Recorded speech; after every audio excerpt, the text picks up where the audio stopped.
Chapter 3 मुद्रा और साख। ठीक है, अब इसमें पढ़ेंगे हम करंट मनी के बारे में। ठीक है भाई, पहले क्या होता था भाई, आज का सिस्टम है जिसमें भाई हम पैसे के बदले कोई चीज़ ले लेते हैं, लेकिन पहले क्या होता था बार्टर सिस्टम, जिसको कहते हैं वस्तु विनिमय प्रणाली।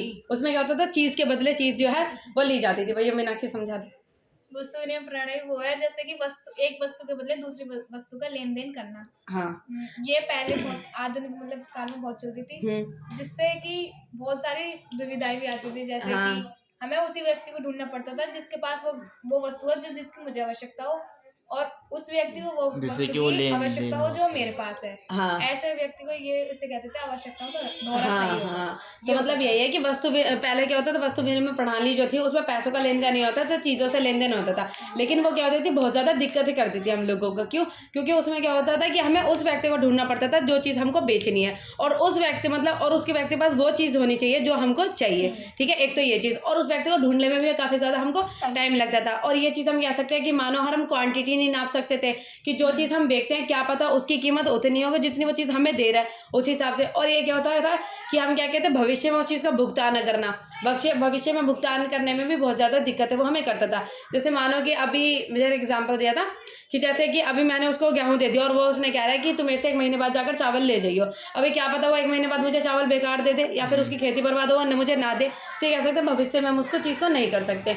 और जो वस्तु विनिमय प्रणाली के द्वारा जो चीज़ हम लेन देन करते हैं वो जगह चीज़ें ज़्यादा घेरती है। और पैसा क्या होता है, पैसे के बदले में कोई लेन देन चीज़ करे, पैसा क्या है, कहीं भी चुपका लो, पता भी नहीं चलती कि पैसा रखा हुआ है। तो करेंसी ने जो थी, मुद्रा थी, उन्होंने काफ़ी सारी दिक्कतें जो हमारी वस्तु विनिमय प्रणाली होती थी उसको हमारी काफ़ी सारी चीज़ों को मदद की थी। अब हमारी जो मनी है, मनी आज के देखोगे नोट सिक्का इस तरीके से, तो क्या होता है कि क्या डायरेक्ट ये नोट सिक्के इस तरीके से बनने शुरू हो गए थे? नहीं, जैसे जैसे हमारे रूलर्स आए, हमने इतिहास में देखा होगा, जैसे जैसे हमारे राजा आए उन्होंने अपने अपने टाइम पे अपने अपने हिसाब से सिक्के चलाए थे। जैसे किसी ने गोल्ड कॉइन चलाया था, किसी ने पंचमार्क कॉइन चलाया था, जैसे कि उस पर पंच का साइन था, किसी ने ऐसे ऐसे तरीके के कॉइन चलाए थे जैसे उसमें दिखा है।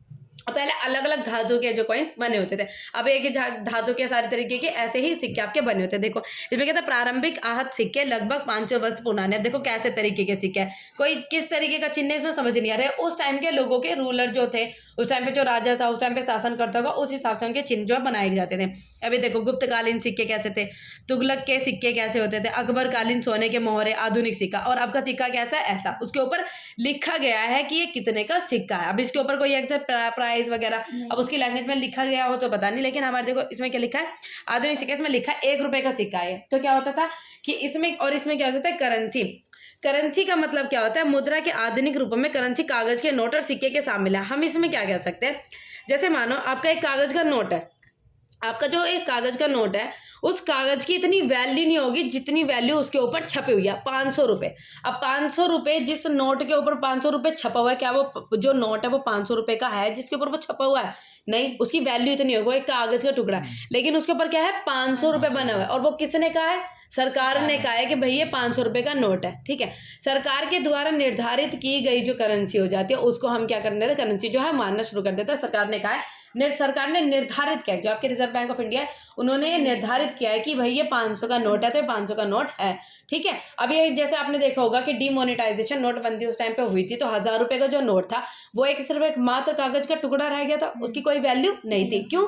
क्योंकि उसको सरकार ने उसकी जो जो मतलब सरकार ने मना कर दिया था कि ये जो 1000 का नोट अब नहीं चलेगा।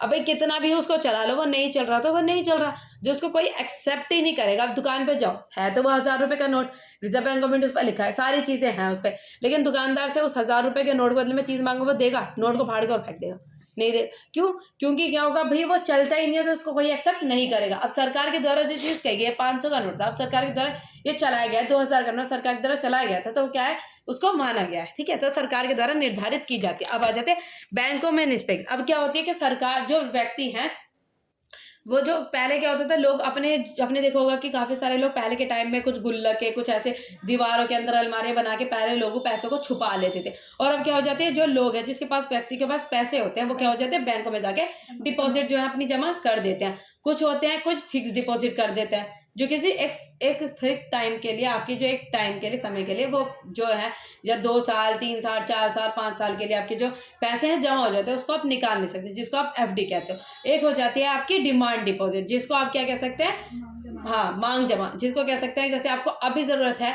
आपको 2000 रुपये की, आप जाओगे मतलब चेक वगैरह या फिर ATM वगैरह यूज़ किया, उस हिसाब से आप पैसे निकालना चाहोगे, निकाल लोगे। अब आपने देखा होगा कि पैसे जो है उसका मॉडर्न के टेक्नोलॉजी के हिसाब से धीरे धीरे जैसे जैसे आपका टाइम बढ़ता जा रहा है, उस हिसाब से पैसे का भी चीज़ें मतलब जो चेंज होती जा रही है। मतलब पहले सिक्के वगैरह जो चलते थे, फिर लोगों ने क्या हुआ, वो क्या चेक वगैरह इस्तेमाल करना शुरू कर दिया, चेक, फिर ATM कार्ड वगैरह इस्तेमाल करना शुरू कर दिया। अब क्या होता है, आपका स्कैन करो और पे करो, पेटीएम, घर बैठे। पहले कोई सोचा था क्या फ़ोन में से भी ऐसे कर सकते हैं? नहीं। अब क्या हुआ कि स्कैन करो और पे करो। चेक की भी झंझट जो थी वो खत्म, चेक से जिसको देना है वो दे सकता है। लेकिन अब पेटीएम का भी सिस्टम ऐसे कर दिया उन्होंने कि अब हम क्या कर सकते हैं कि घर बैठे भी चेक से मतलब पेटीएम स्कैन करके पे कर सकते हैं। अब क्या होता है, डिफरेंट अकाउंट होते हैं। उसके बाद क्या हो जाता है, आपने देखा होगा कि क्रेडिट की फैसिलिटी, अब जो हमारी जो बैंक है वो क्या हो जाती है, हमको ऋण संबंधित मतलब ये लोन की जो है, लोन की फैसिलिटीज भी हमको प्रोवाइड कर जाती है। अब इसमें देखा, साख की 2 विभिन्न स्थिति है, मतलब लोन की 2 डिफरेंट इसने सिचुएशन बता दी। एक तो आता है त्योहार का मौसम, और एक हो जाती है इसमें स्वप्न की समस्या। अब इसमें 2 तरीके की कंडीशन हमें दिखाई है। इसमें एक व्यक्ति है, वो किसी तरीके का जो व्यापार जो है वो खोलना चाहता है, उसने किसी से लोन लिया, जूते का जो व्यापार है उसने खोलना चाहता है, उसने किसी से लोन लिया, और लोन लेकर उसने जो है वो व्यापार स्टार्ट कर दिया। अब उस व्यापार से उसने जो चीज़ें बनाई थी उसको बेचा, उसके बाद बेचने के बाद उसने उसके पास जितना पैसा उसे अपने लोन को चुकाता चला गया। तो वो थी एक त्योहार का मौसम, इसकी कंडीशन थी अच्छी। एक तरफ इस लेडीज ने लोन लिया था, स्वप्ना ने लोन लिया, इसने लोन लिया अपनी खेती के लिए, खेती बाड़ी की लोन लिया। जब इसने खेती बाड़ी के ऊपर अपना जो काम था पैसे लगाए, खेती क्या हो गई, बर्बाद हो गई। जहाँ से लोन चुकाना था वो भी नहीं चुका पाई। अब वो जो लोन वाला था जिससे लोन लिया था वो डिमांड कर रहा था भाई पैसे ले, दूसरी जगह से लोन लेकर उसका लोन लिया, फिर दूसरा डिमांड।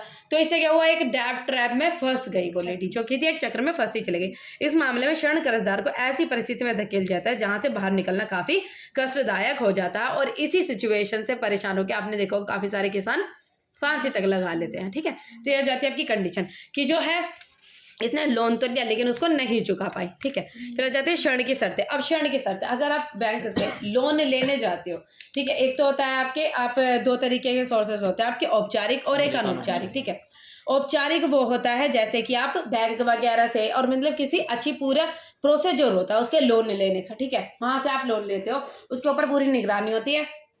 जैसे आप बैंक में जमा करते हो पैसे, अगर बैंक की कोई भी दिक्कत है उसमें हो जाए तो वो बैंक क्या देता है, आपको सिक्योरिटी देता है कि भैया आपको वो पैसे वापस देगा।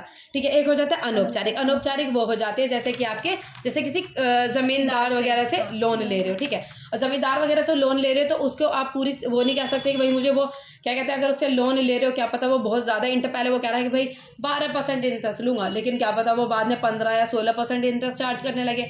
आपने देखा होगा कभी पुरानी फिल्में या कहीं की पुरानी कंडीशन, हाँ, उनको देखा होगा, उनके ब्याज ही इतना ज़्यादा होता था, जितने वो पैसे लेते थे तो उससे ज़्यादा उनका ब्याज हो जाता था, और उससे वो परेशान होकर आत्महत्या या इस तरीके की चीज़ें कर लेते हैं, घर छोड़कर चले जाते थे, ऐसी चीज़ें कर लेते। अब आते हैं ऋण की शर्तें। जैसे ऋण की शर्तें, अगर आप बैंक के वगैरह के पास जाते हो, बैंक वगैरह के पास अगर आप लोन लेने जाते हो तो बैंक डायरेक्ट लोन नहीं देता है, वो कुछ शर्तें मतलब कुछ चीज़ें डिपॉजिट करवाता है, या तो कोई जैसे जिस हिसाब से वो लोन देगा उस हिसाब से कोई सिक्योरिटी वो लेगा। ठीक है, या तो वो कोई चीज़ गिरवी रखवाता है जैसे कोलेटरल, या फिर कोई डॉक्यूमेंट्स रखवाता है कि भाई व्यक्ति जो है वो मेरे लोन देगा भी या नहीं देगा।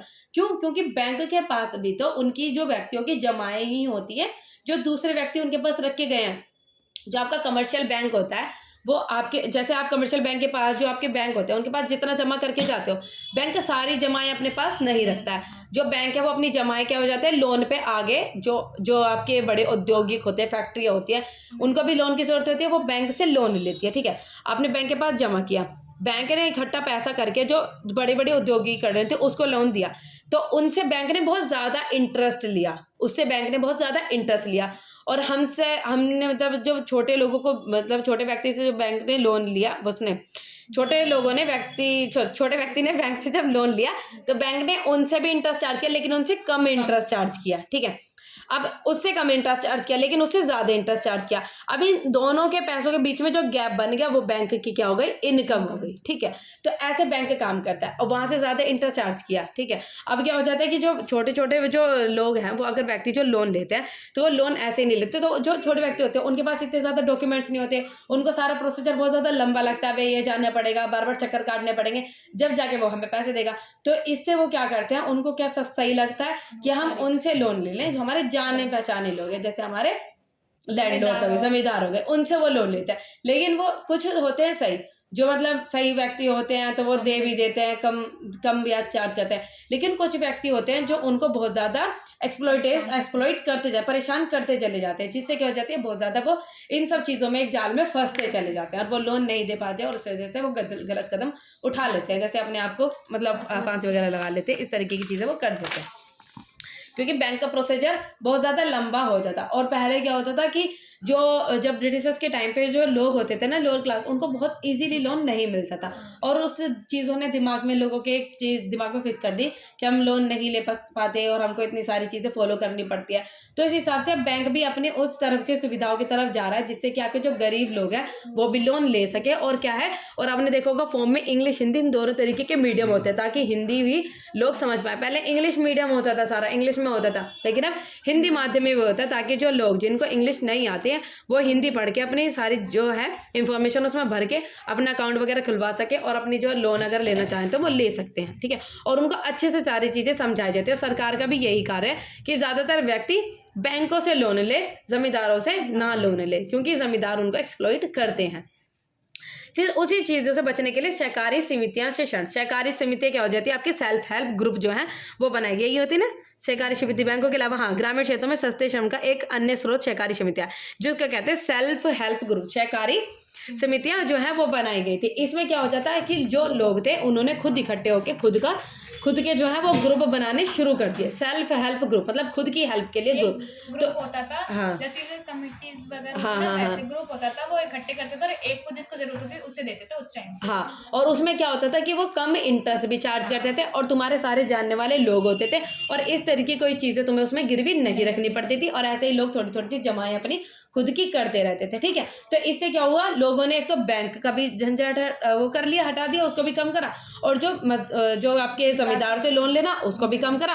तो उन्होंने सहकारी समितियां जो हैं वो बनानी शुरू कर दी, छोटे छोटे खुद के सेल्फ हेल्प ग्रुप। जैसे औरतें हैं, कुछ लेडीज इकट्ठी हुई, उनको लग रहा है कि हम कोई अच्छा काम जो है लेडीज़ के लिए स्टार्ट कर सकते, तो उन्होंने खुद के सेल्फ हेल्प ग्रुप बनाने शुरू करे। जैसे किसी भी लेडीज़ को कोई ज़रूरत होगी तो वो यहाँ से लोन ले सकते हैं। इससे क्या हुआ कि लेडीज़ और महिलाओं का जो काम है वो भी उसमें भी बढ़ोतरी हुई और जो महिलाएं हैं वो भी अपनी जो मतलब अपने खुद के मतलब पैरों पे खड़ी होने के भी लायक बनी, ताकि वो अपने यहाँ से पैसे लेके अपना काम कुछ का स्टार्ट करना चाहे तो वो कर सके। ठीक है, बाद में औपचारिक क्षेत्रों में अभी हम चीज़ पढ़ ली, औपचारिक और अनौपचारिक में भी चीज़ें पढ़ ली हमने। औपचारिक स्रोतों की अपेक्षा ब्याज दर, अब ये देखा हमने कि औपचारिक जो औपचारिक की अपेक्षा अगर हम देखा जाए, अनौपचारिक में ज़्यादातर ब्याज जो है वो चार्ज किया जाता है। इसलिए बैंकों और सहकारी समितियों को अपनी गतिविधियाँ विशेषकर ग्रामीण इलाकों में बढ़ाने की जरूरत है, ताकि कर्जदारों की अनौपचारिक स्रोत है। तो इसमें यह कहा जाता है कि सरकार की यही चीज़ कि सरकार ज़्यादा से ज़्यादा औपचारिक मतलब फॉर्मल सेक्टर्स जो होते हैं, जो फॉर्मल सेक्टर्स होते हैं उनको, जो पब्लिक बैंक होते हैं, सरकारी बैंक जो होते हैं, और जो क्या कहते हैं औपचारिक सोर्सों को ज़्यादातर गाँवों में लगाएं, ताकि जो आपके गाँव के जो लोग हैं ज़्यादातर जो आपके ज़मींदार वगैरह पे डिपेंड ना होने के बावजूद बैंकों से आपके लोन लें और उनको ज़्यादातर इन सब चीज़ों का सामना ना करना पड़े और उनको हेल्प भी हो जाए। ठीक है, और आपने देखा होगा कि सरकार ने इस तरीके की चीज़ें भी चलाई गई हैं, ताकि जैसे गांव में इस तरीके की चीज़ें भी चलाई गई हैं ताकि जो आपकी कृषि होती हैं उनको अलग से इन्फॉर्मेशन मिले। जो अगर वो किसी तरीके की फैसिलिटीज़ लोन चाहते हैं तो उनको अलग से कृषि को लोन मिले, ताकि उनकी कृषि में हेल्प हो जाए। सिंचाई के लिए लोन चाहिए, और जैसे आपने टेक्नोलॉजी कोई जानी है उसके लिए लोन चाहिए, तो किसानों की इस तरह से मदद करने के लिए काफ़ी सारी चीज़ें जो है वो सरकार ने की है। चलो ठीक है।